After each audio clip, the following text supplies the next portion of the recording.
打开全球恐怖袭击地图，你会发现一个反常现象：伦敦、巴黎、马德里、曼谷、雅加达，几乎所有国际都市都曾遭遇袭击，唯独新加坡几十年来几乎是一片安全孤岛。这并非恐怖分子对它没兴趣，新加坡与西方关系密切，是国际金融中心和多元种族社会，恰恰是极端组织宣称的优先目标。那为什么袭击始终没有发生？下面我们就来聊聊这部被国际人权组织多次批评为不讲道理的法律，为什么能把新加坡变成恐怖分子眼中的禁区。这部法律就是新加坡的内部安全法，简称 ISA。ISA 的核心逻辑很简单，不等你动手，我先动手。它授权行政部门在国家安全受到威胁时，可以不经审判、不经司法审查就直接采取预防性行动。ISA 针对的是国际恐怖主义、外国颠覆、间谍活动以及暴力或仇恨行为。自2001年美国9·11恐怖袭击以来， ISA 主要被用于应对新加坡面临的恐怖主义威胁。内部安全局是负责执行 ISA 的主要机构。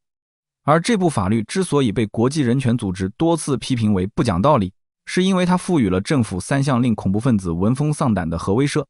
ISA 最核心的威慑力来自预防性拘留条款。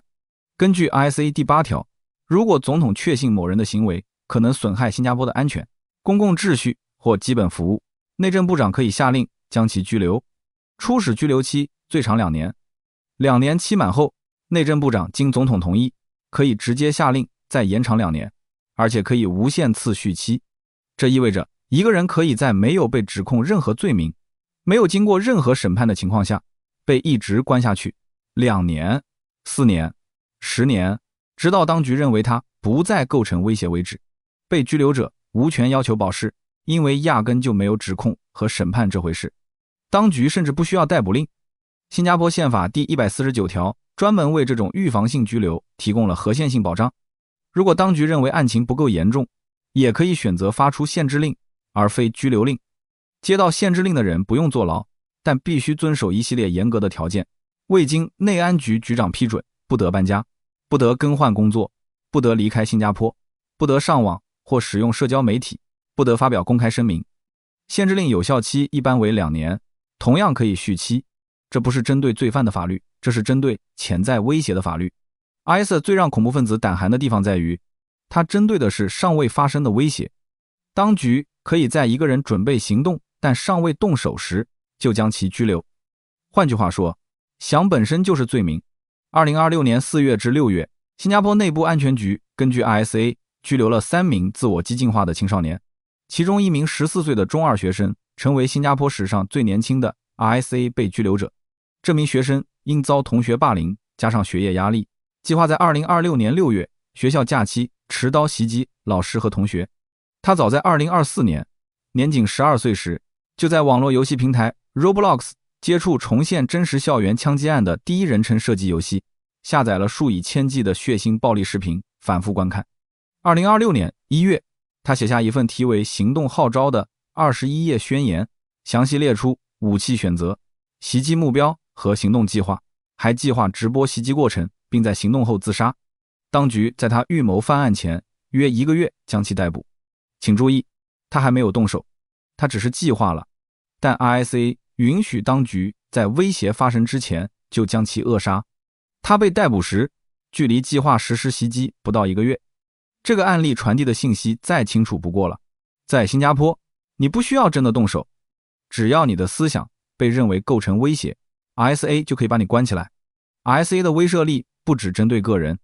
ISA 第59条规定，在安全区域内，任何人与携带枪支、弹药或爆炸物的人厮混或结伴即构成犯罪。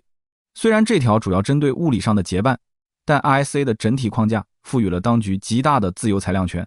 当一个恐怖嫌疑人的亲属、朋友、室友都可能因此被调查甚至被拘押时，恐怖组织在新加坡发展下线的连带成本就被拉到了难以承受的高度。你想在新加坡招募一个人，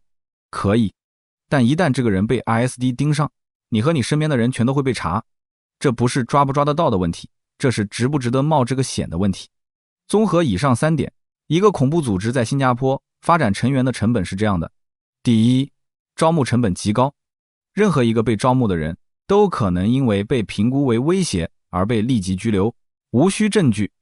第二，一旦被拘，无限期，没有审判，没有保释，没有明确的释放日期。第三，连带风险极大，招募者的亲属、联系人可能全部被卷入调查。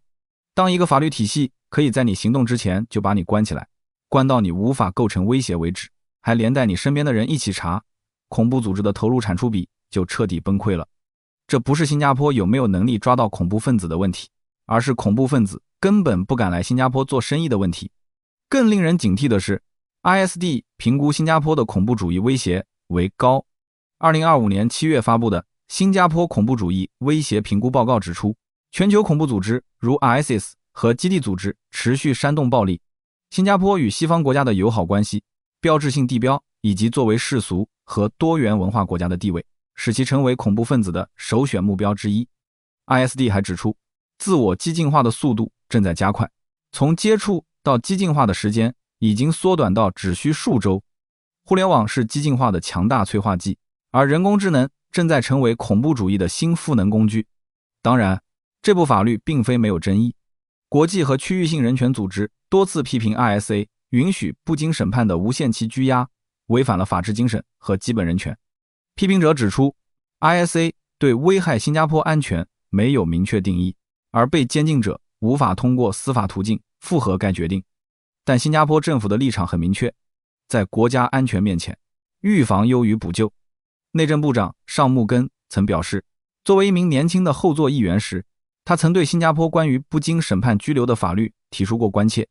但随着经验积累，他的观点发生了变化，甚至让他推动了这些法律的收紧。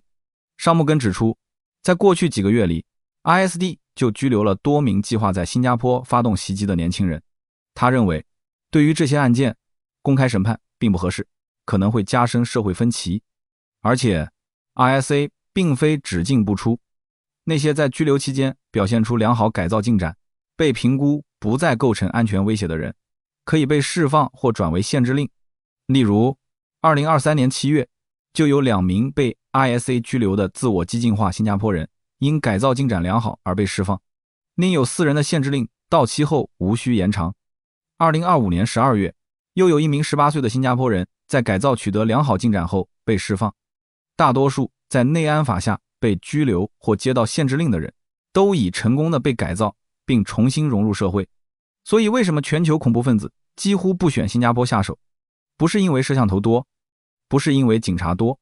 是因为新加坡有一部法律，允许当局在你动手之前就把你关起来，关到你无法构成威胁为止。当一个恐怖组织计算投入产出比时，新加坡的得分永远是不值得。